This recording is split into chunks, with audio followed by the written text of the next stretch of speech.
Bonjour. C'est moi Orson Welles. J'aime pas trop les voleurs et les fils de pute. Salut c'est Ciné, votre rendez-vous avec le cinéma présentement décliné sous sa forme Extra Ball, notre petite sortie de route raccourcie mais savoureuse tout de même qui nous permet de prendre le temps d'aborder une sortie au ciné ou en Blu-ray comme on va le faire là tout de suite en causant de Détective D3 avec mes camarades Julien Dupuis, salut Julien. Bonjour. Et Stéphane Moïsaki, salut Stéphane. Salut Thomas. C'est nos ciné Extra Ball spécial Détective D3 et c'est parti. Monde de merde. Pourquoi il a dit ça? C'est ce que je veux savoir. Oui, c'est pas facile à dire, Détective D3. Détective D3. Ah, Faut être chinois. Ça. Ouais, peut-être. C'est peut-être ça le problème. La légende des rois célestes, c'est son nom officiel, en tout cas en VF. C'est donc évidemment signé Tsuyark. Ça nous emmène sur les traces du fameux détective D lancé à la poursuite d'une mystérieuse bande de tueurs masqués qui menacent l'Empire. On n'en avait pas causé à sa sortie cet été, c'était au mois d'août.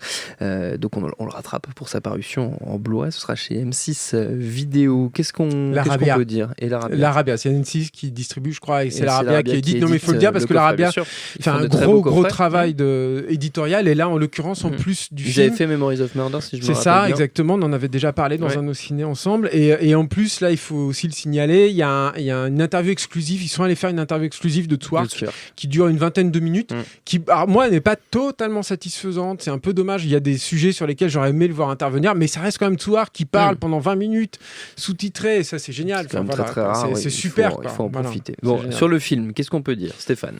Alors moi c'est un peu particulier parce que j'ai vu le premier, j'ai vu le 3 donc maintenant puisqu'en fait on l'a regardé chez moi en 3D et j'ai pas vu le 2. Ah. Voilà, donc globalement je vais être assez honnête, mais bon c'est un peu toujours le cas avec Tsuyark, hein, j'ai rien bité. Ah. Donc j'ai rien compris au film, j'ai compris globalement ce qui se passait. C'est hyper beau mais j'ai rien compris. Voilà. Non mais c'est surtout, mais comme toujours avec Tsuyark, c'est dans les bons, hein, vraiment pas quand tu te tapes Black Mass 2 où là tu comprends rien et en plus le film est problématique quoi.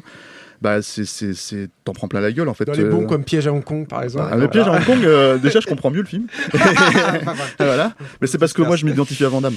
Et c'est pour ça. Voilà. Et c'est bon. Alors voilà, le film est assez d'après ce que Julien m'a dit, c'est la suite de la préquelle. Donc parce que le 2 était une préquelle, donc c'est la suite de Détective D2 direct, qui lui-même était une préquelle au premier Détective D qui était interprété par Andy Lau et là c'est interprété par quelqu'un d'autre. Non, je n'ai plus le nom. Voilà. Merci de checker. Internet dans le studio. Ah merde, putain. Voilà. Et donc oui, alors c'est un film qui est assez fou, assez formidable et que je remercie Julien de m'avoir dit bon viens on regarde ça en 3D chez toi.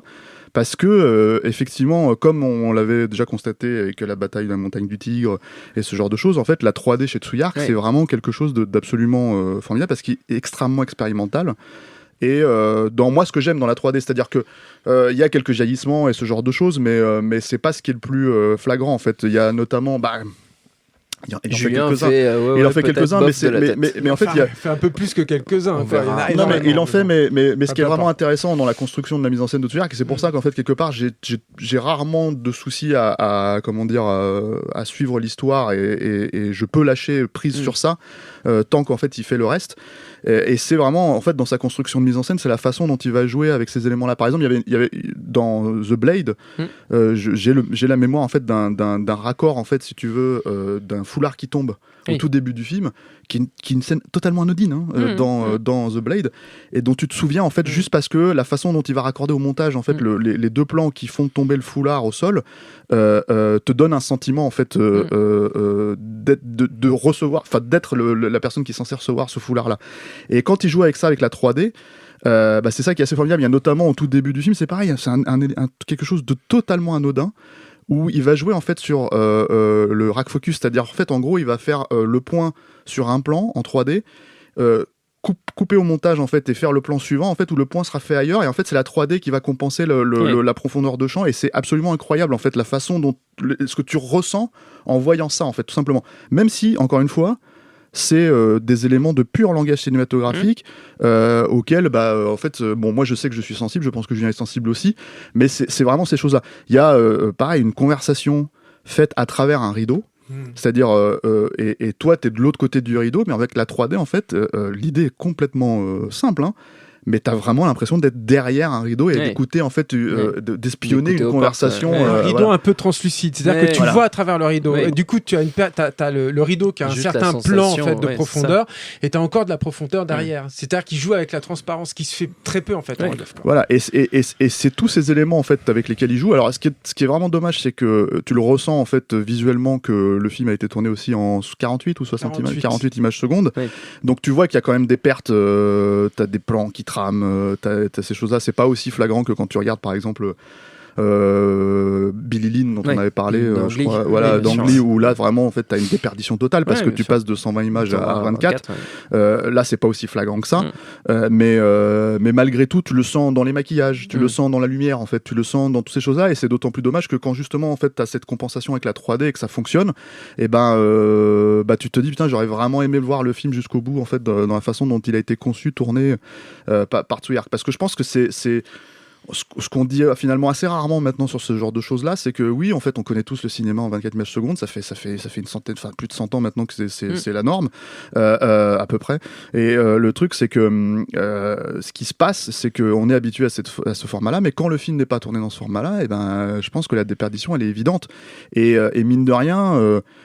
on en parlait à la fin du film, quoi. Je pense qu'il y a une logique de futur là-dedans, en fait. C'est-à-dire que quand ça sera vraiment accepté, et je pense que ça sera malheureusement pas accepté par le cinéma, je pense que ça sera accepté par la télévision, par les matchs de foot, tout ce genre de choses, en fait, les gens comprendront que ça fonctionne, et en fait, d'un seul coup, on comprendra pas pourquoi le cinéma, en fait, ne fonctionne pas. N'est pas à ce niveau-là. Et voilà. Après, le film en soi, c'est une folie. C'est-à-dire que, en gros, ça fait, je sais que, hormis les Tsuyark, il en a fait quand même quelques-uns en fait pour la Chine, hein, parce qu'il faut faire une distinction quand même. C'est quand même un réalisateur qui vient de Hong Kong à la base. Il a fait des films pour la Chine.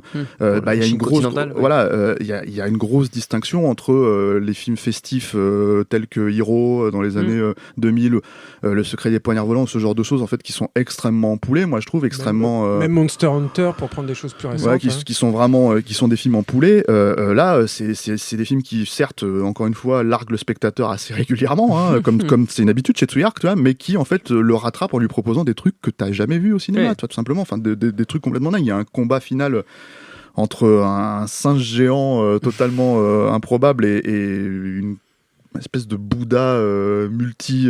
C'est un monstre traditionnel chinois. Avec des yeux, avec plusieurs yeux en fait qui crachent les yeux sur le truc et qui deviennent en fait, enfin ces yeux-là en fait explosent en gerbes de sang et de, enfin c'est complètement fou. Julien s'est exclamé, mais qu'est-ce que je suis en train de voir en fait quand on est en train de regarder le film, quoi. T'as plein de moments comme ça complètement tarés. Pareil, des super personnages féminins. T'as notamment une nana. À un moment donné, le personnage de Judge Dee, il disparaît littéralement du film pendant 45 minutes, facile. Peut-être pas quand même. Ah si, il y a un moment en fait, parce que c'est un film qui fait 2h15. Donc à un moment donné, le personnage disparaît complètement. Et au profit en fait de ce personnage féminin très fort, qui fonctionne très bien, qui en même temps en fait a des fêlures. Enfin voilà. Donc il y a tout un, comment dire. Enfin, tu retrouves en fait c'est l'essence de Tsuyark, peut-être pas les meilleurs automatiquement, je sais pas comment dire, mais aujourd'hui, en ce moment où le cinéma en fait est finalement assez sage, traditionnel, y compris dans des films en fait qui ont ces formes-là, hein, qui sont censés proposer un spectacle de malade. Bah ouais, ça fait plaisir de voir ça, surtout qu'il a quand même 65 ans et que je pense qu'il est pas forcément encore une fois dans son élément quand il va faire des films pour la Chine.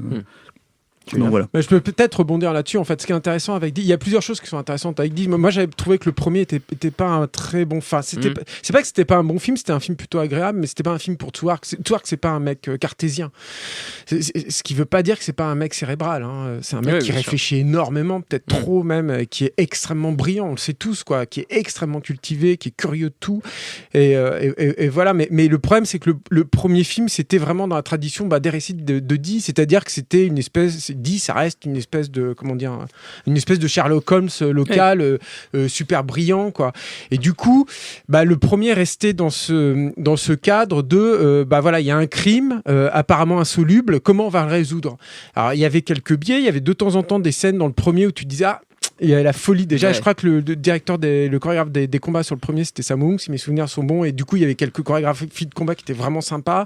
Et puis Il y avait 2-3 moments, un moment avec des biches et des cerfs, je me souviens, en CGI, qui était complètement taré, le combat final sur la statue et tout. Bon, il y avait des petits trucs comme ça, mais c'était pas un film pour Tsouark. Et ce qui est intéressant de dire, c'est que d'une part, il a réussi dès le deuxième à attirer en fait cette franchise-là vers ce qu'il est lui, et d'autre part.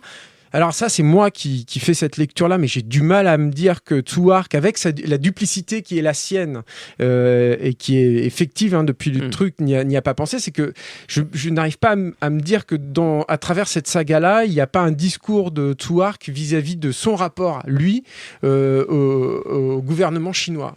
C'est-à-dire ce qui est génial de dire, le cœur narratif, et j'aimerais même dire émotionnel peut-être du film, c'est le rapport de Di à l'impératrice, qui était une impératrice super puissante, qui était la seule impératrice chinoise. C'est la seule fois qu'ils ont une dirigeante, je crois, en Chine. Et qui est à la fois quelqu'un que Tsouark admire et en même temps qu'il craint, enfin en tout cas dit.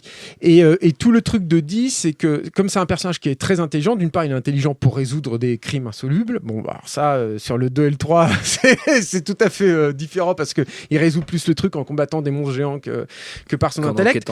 Mais ce qui est intéressant, c'est que il travaille sur la dictature en fait sous laquelle enfin c'est pas une dictature, c'est un empire, mais sur laquelle il est, par l'intelligence. Il dévie en fait les problématiques de l'impératrice. Et dans le 3, c'est poussé à son paroxysme, puisque l'impératrice, alors spoil, attention, petit spoil parce qu'on l'apprend vite, mais elle est possédée en fait.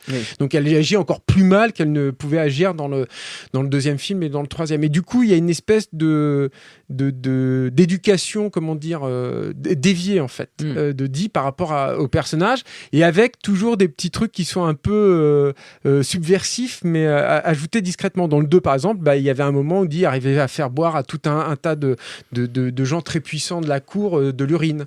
Et puis là, dans le deuxième, il y a une scène assez improbable où l'impératrice arrive et puis commence à draguer Di.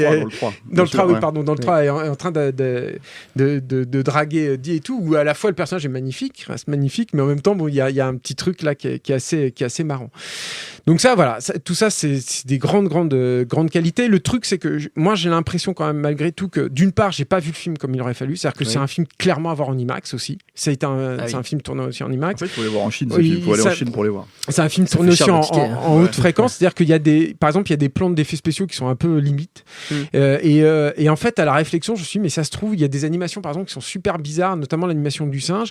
Et je me suis dit, mais ça se trouve, cette animation-là, je l'apercevrais pas du tout de la même façon si je la voyais en haute fréquence. Parce que il se trouve qu'en haute fréquence, comme les films sont à 48 images par seconde, parfois, les personnages numériques, ils les animent en 24 images par seconde, les mecs des effets spéciaux, parce que c'est quand même moins de boulot. Des fois, ils les animent en moins. Et puis, des fois, ils poussent jusqu'à 48 images par seconde. 48, Donc, je sais pas si ce personnage-là a été... je sais pas, j'en sais rien. Peut-être qu'il y a ça reste une constante, les effets spéciaux problématiques chez Tsouark. Parce que c'est jamais une finalité, ils s'en foutent. On n'est pas chez Marvel qui essaye de tout polisser et tout. Lui, l'idée... disons que l'envie et l'idée priment toujours sur le résultat final. Mais c'était déjà dans Swordsman 2, dans tellement de ces productions, de ces réalisations auparavant, quoi. Et là, il y a une folie. Enfin, j'ai du mal à me dire par exemple, on parle beaucoup de films comics aujourd'hui, mais moi, j'ai du mal à me dire qu'on peut aimer le comics et ne pas aimer un film comme ça. Parce qu'il y a une folie, une générosité, un délire dans l'action, et en même temps extrêmement clair, etc., qui pour moi, il y a des parentés, comme il y a des parentés aussi avec le jeu vidéo. Enfin, Stéphane parlait beaucoup de jeux vidéo, en fait, quand on voyait le film et tout, mais oui, je veux dire, le film, et là, c'est un film, c'est aussi ce qui fait un film de son temps, c'est-à-dire qu'il y a un truc dans l'imaginaire débridé, en fait, de ce film, dans sa générosité, dans le côté chatoyant et tout, qui fait que, voilà, on n'a pas le... Enfin, voilà, c'est extrêmement satisfaisant de ce côté-là. Je voulais juste dire un petit truc pour terminer. Dis-le. Je veux quand même prévenir les gens qui ont vu le 2 que c'est un petit peu moins bien. C'est un peu moins bien rythmé. Non, mais voilà. Et j'ai aussi l'impression qu'il y a un peu moins d'argent. Et puis, il y avait un truc aussi dans le 2, c'est qu'il y avait Angela Baby, qui est très jolie, mais qui en plus avait une histoire. Il y avait une histoire d'amour monstrueux, etc., qui était hyper touchante. Le film n'arrive pas à compenser en fait ça, même si effectivement, il y a ces deux personnages féminins magnifiques, qui est l'impératrice, puis une espèce de de guerrière. Mais préciser que c'est Marc Chao qui joue Dia, parce qu'il faut vraiment on a retrouvé la référence qui nous manque à Ebe. Et toujours Kenji Kawai à la musique. Bien sûr, et je vais repréciser aussi que Détective Did 3, la légende des rois célestes, c'est donc disponible en Blu-ray chez l'Arabia et distribué par M6 Vidéo. Notre temps est écoulé. Merci à tous les deux. Merci à Jules à la technique, à l'antenne Paris pour l'accueil, Binge.audio pour toutes les infos utiles. On vous dit à très vite. Binge.